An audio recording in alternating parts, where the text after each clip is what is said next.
बिस्मिल्लाहिर्रहमानिर्रहीम। अस्सलाम वालेकुम। मैं प्रोफेसर डॉक्टर अंजुम रहमान। आज मैं आपसे डिस्कस करूंगी कि वो खवातीन या वो लड़कियां जो ओबेसिटी यानी कि मोटापे का शिकार हैं, हो सकता है उसकी वजह कोई हार्मोनल इम्बैलेंस हो या वो जेनेटिकली प्रिडिस्पोज हो यानी कि फैमिली में वजन बढ़ता हो, बट वो उसके लिए कोई ना कोई डाइट करना चाहती हूँ, उसके साथ वो रोज़ा भी रख रही हैं।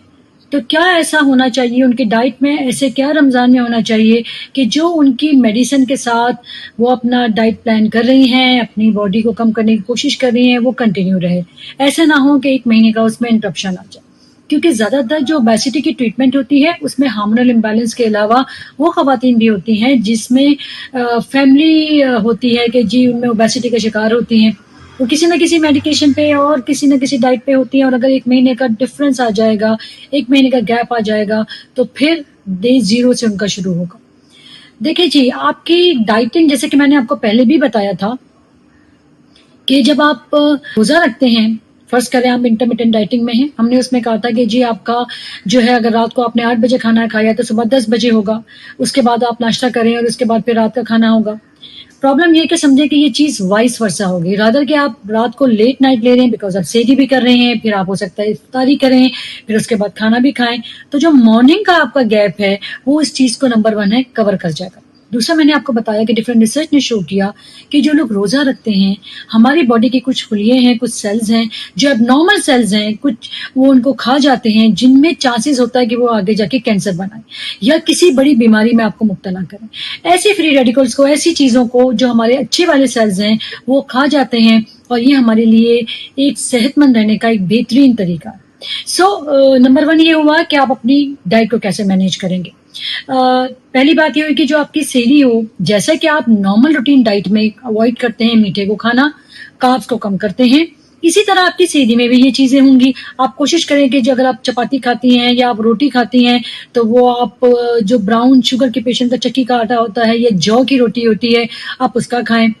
कोशिश करें कि आप मीठी कोई चीज़ ना लें, शुगर को या इस तरह की मीठी चीज़ों को अवॉइड करें, राइस को अवॉइड करें, उसमें प्रोटीन का पोर्शन ज़्यादा हो, फाइबर का पोर्शन ज़्यादा हो, सलाद ले लें, नहीं तो आप सब्ज़ी ले लें या फिर आप प्रोटीन किसी भी शक्ल में ले सकती हैं, अंडा ले सकती हैं, ये आपके लिए अच्छा है, पर प्रॉपर डाइट लीजिए। क्योंकि ग़िज़ा की कमी की वजह से भी आपकी बॉडी पे नेगेटिव इफ़ेक्ट होता है। मैंने आपको बताया था कि अगर आप कंप्लीट डाइटिंग करेंगी, यानी कि आप बहुत ज़्यादा खाना-पीना छोड़ देंगी, तो वो भी आपके लिए खतरनाक है। क्योंकि जब आप बिल्कुल ही ज़ीरो डाइट पे चले जाते हैं, उससे होता है कि हमारी बॉडी की मेटाबॉलिज़्म बहुत स्लो हो जाती है, जिसकी वजह से आपका जो वेट डिक्रीज़ करना आप चाहती हैं या अपनी चर्बी को कम करना चाहती हैं, वो प्रोसीजर बहुत स्लो हो जाता है। फिर आया कि आपकी सेहरी और के बाद इफ्तारी और आपका डिनर। कोशिश करें इफ्तारी और डिनर को कंबाइन करें, ताकि आप बार-बार डाइट ना लें। जितना-जितना आप बार-बार खाएँगे, आपका इंसुलिन सर जाएगा और एक पूरा मैकेनिज़्म होता है जिसमें से आपकी फैट डिपोज़िशन हो रही होती है। कोशिश करें कि आप अपना इफ्तार कम डिनर कर लें, उसमें तली हुई चीज़ों को कम खाएँ। रोज़े में ऐसा नहीं हो सकता कि आप चखें ही नहीं, मगर जितना कम मिकदार में आप ले सकते हैं वो लें। अगर आप उसके साथ डायबिटिक पेशेंट हैं, फैमिली हिस्ट्री डायबिटीज़ की है, ब्लड प्रेशर की है, कोलेस्ट्रॉल की है, तो वो तो जैसे आप अपनी रूटीन लाइफ में एहतियात करते हैं, वो करेंगे। मगर कोशिश करें आप पानी को ज़्यादा पिएँ, हाइड्रेट रहने से, क्योंकि सारा दिन आपका रोज़ा है, आपने पानी नहीं पिया, जितना आपने हाइड्रेट करते हैं अपनी बॉडी को, इसमें भी आपकी वज़न तेज़ी से कम होता है। नंबर 2, अपनी डाइट को इसमें पोर्शन में मैनेज करें। फिर मैं कहूँगी कोशिश करें कि मीठा कम करें। मीठा आपके लिए ज़हर है, चाहे वो चाय में हो, चाय में या फिर आप अपनी शरबत में डाल के पिएँ। कोशिश करें कि आप लेमनेड बना लें जिसमें नमकीन ज़्यादा हो, या शुगर की मिकदार अगर फिर भी आपको चाय पीनी है तो उसमें गुड़ डाल लें। इसके अलावा अपनी डाइट को या अपनी सेहरी के बाद अपनी इफ्तारी या डिनर को कंबाइन करें। उसमें फिर प्रोटीन का पोर्शन ज़्यादा हो, इसमें फाइबर का पोर्शन ज़्यादा हो, जैसे आपने फ्रूट का डिश ले लिया, थोड़ा-सा चिकन का पीस या कोई दाल ले ली, थोड़ी सब्ज़ी ले ली, और इसके साथ डीप फ्राई जो चीज़ें हैं उनको जितना कम कर सकते हैं वो करें। क्योंकि इन चीज़ों से आपको पता नहीं चलेगा, ओवर द मंथ आपका फैट डिपोज़िशन होना शुरू हो जाएगा। फिर उसके बाद हो सकता है रमज़ान के बाद आप फिर डे 0 पे चले जाएँ, जो कि बहुत मुश्किल काम है। अब रह गया कि वर्कआउट। डेफ़िनेटली रोज़े के दौरान वर्कआउट करना बहुत मुश्किल है।